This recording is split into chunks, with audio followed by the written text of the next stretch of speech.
मैं एक सज्जन को जानता हूं जो गाय का ही दूध नहीं लेते, सिर्फ सफेद गाय का दूध लेते।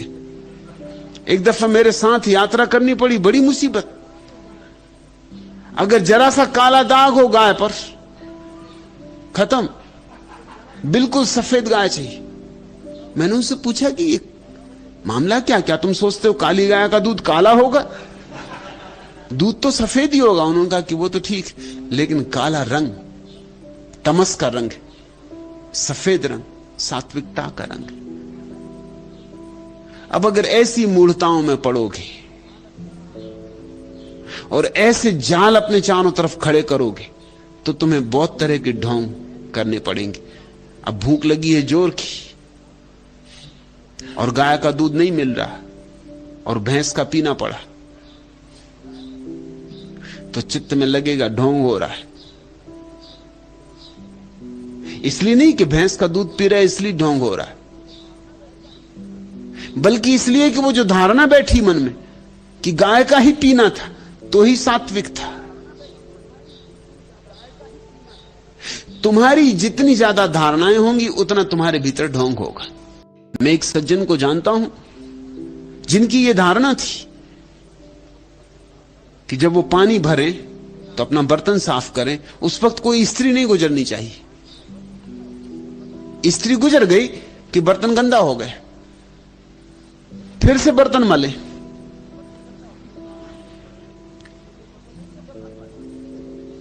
जब मुझे पता चला तो मैंने एक स्त्री को कहा कि 5 रुपए रोज दूंगा तुझे। इन महाराज को ठिकाने ही लगाओ। तेरा काम ही यही कि जब ये बर्तन लेके जाए नल पर, बस वहीं वहीं चक्कर लगाना। मलने दो, कितना मलते, 10 दफे, 15 दफे, 20 दफा, मगर वो भी आदमी एक हिम्मत के थे, मलते ही गए। क्रोध भी आए, गाली भी बके, कुछ कर भी नहीं सकते। आखिर उन्हें शक हुआ कि बात क्या, ये औरत यही क्यों चक्कर मार। उससे पूछा कि भाई तू यही क्यों चक्कर मारती, कहीं और जा, तेरे पीछे हमें बर्तन मलना पड़ रहा बार बार। उसने कहा आज तो नहीं जा सकती, इसका यही चक्कर मारने का मुझे 5 रुपए मिला, मुझे पता नहीं क्यों। उसे मैंने कहा नहीं था कि इन सज्जन की वजह से मैं तो आज यही चक्कर मारूंगी और कल भी अगर 5 रुपए मिले तो कल भी चक्कर मारूंगी। आपको कोई तकलीफ है? कहने उनकी आंखों में आंसू आ गए। उनका तकलीफ, 80 बार बर्तन धो चुका हूं, अब क्या जिंदगी इसे में गुजरेगी? और मैं समझ गया किसने तुझे 5 रुपए दिए। वो अपना बर्तन लिए भागे, सीधे मेरे पास आए कि ये भी कोई मजाक है।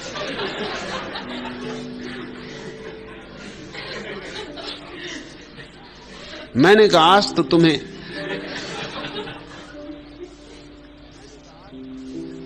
अपना पुराना नियम तोड़ना पड़ेगा।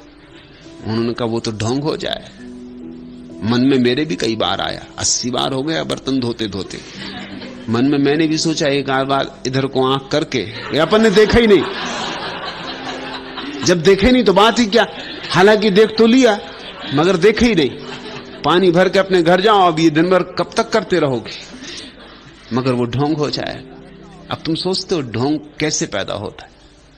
पहले एक मूढ़तापूर्ण नियम तैयार कर लो, फिर उसके तोड़ने से ढोंग पैदा होता है। फिर कभी तोड़ना पड़े तो ग्लानि पैदा होती है, अपराध भाव पैदा होता है। बनाओ आदर्श, जितने बड़े आदर्श बनाओगे उतने ही तुम ओछे पड़ जाओगे, जितने ओछे पड़ोगे उतनी ही तुम्हारी संभावना परमात्मा को पाने की कम हो जाएगी। मैं तुमसे कहता हूं सहज जियो, सरलता से जियो, आदर्श मुक्त, बोधपूर्वक जियो जरूर। बस बोध एकमात्र नियम है जो मैं तुम्हें देता हूं। प्रत्येक पल जो उचित लगे उस क्षण में वह करो। अतीत की धारणाओं के आधार से मत जियो वर्तमान में, अन्यथा वर्तमान बदल रहा है, हर घड़ी बदल रहा है। गंगा बही जा रही और तुम पुरानी धारणा लिए बैठे हो, और वो धारणा दिक्कत देगी, वो कठिनाई में डालेगी। वो धारणा, दो ही संभावनाएं हैं उस धारणा के साथ। अगर तुम जिद्दी हुए, हटी हुए, तो पागल हो जाओगे उस धारणा को पूरा करने में, और अगर तुम थोड़े समझदार हुए, चालाक हुए, तो पाखंडी हो जाओगे। और यही दो विकल्प समाज ने दिए हैं तुम्हें। कुछ लोग जो होशियार हैं वो पाखंडी हो गए हैं, बाहर कुछ दिखाते हैं, भीतर कुछ, रहते एक ढंग से हैं, दिखाते और ढंग से हैं, बोलते कुछ हैं, करते कुछ हैं, उनके जीवन में दोहरापन हो गया। ये ढोंग, ये पाखंड। और कुछ जो जिद्दी हैं और बुद्धू हैं,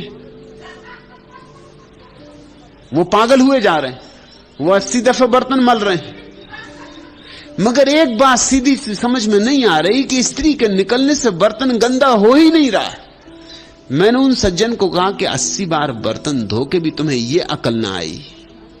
तुम भागे मेरे पास तो आ गए, तुम्हें यह तो अकल आ गई कि मैंने ही इस स्त्री को 5 रुपए दिए, मगर तुम्हें यह अकल ना आई कि स्त्री के गुजरने से यह पात्र गंदा कैसे हो जाएगा। पात्रों को कहीं पता चलता है कि कौन स्त्री कौन पुरुष?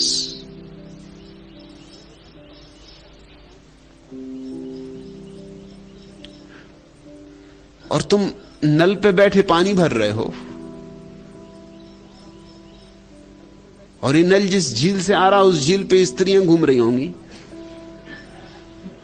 और ये नल नालियों में से होकर चला आ रहा है और रास्ते में से होता चला आ रहा है, और हजारों तरह की स्त्रियां घूम रही होंगी ऊपर,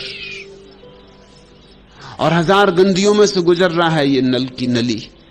वो सब ठीक, बस स्त्री दिखनी नहीं चाहिए। तुम्हारी आंख गंदी हो जाती कि पात्र गंदा हो जाता? मामला क्या है? आंख धो ली, पात्र के पीछे क्यों पड़े हो? किसने तुम्हें समझाया? उन्होंने कहा कि मेरे गुरुदेव ने कहा था। वो तो अब रहे भी नहीं, तो अब मैं इस नियम को छोड़ भी नहीं सकता। आपकी बात जचती है, मगर ये तो दगा होगा, गुरु के साथ दगा हो जाएगा, क्योंकि गुरु ने कहा। मैंने कहा गुरु भी तुम्हारे जैसे ही, तुमसे भी ज्यादा महामूढ़ रहे होंगे। ये भी कोई बातें हैं, मगर इसी तरह से चल रहा है। स्त्री जिस जगह बैठी हो वहां सन्यासी को नहीं बैठना चाहिए जाके, क्योंकि उस जगह में स्त्री की तरंगें रह जाती। तुम भी खूब बातें कर रहे हो, मां के पेट में 9 महीने रहे और तरंगे ही तरंगे रही, उन्हीं तरंगों से बने, और अब वो एक स्त्री बैठी उस जगह नहीं बैठना चाहिए। फिर ढोंग करना पड़ेगा, व्यर्थ के नियम बना लोगे, फिर ढोंग करना पड़ेगा। मैं तुमसे कहता हूं नियम ही ना बनाओ, कोई नियम मना बनाओ, कोई आदर्श न थोपो। सरलता से जीवन को देखो और जो उचित हो जिस क्षण में वैसा करो, मगर औचित्य क्षण में से आना चाहिए, बोध में से आना चाहिए। औचित्य किसी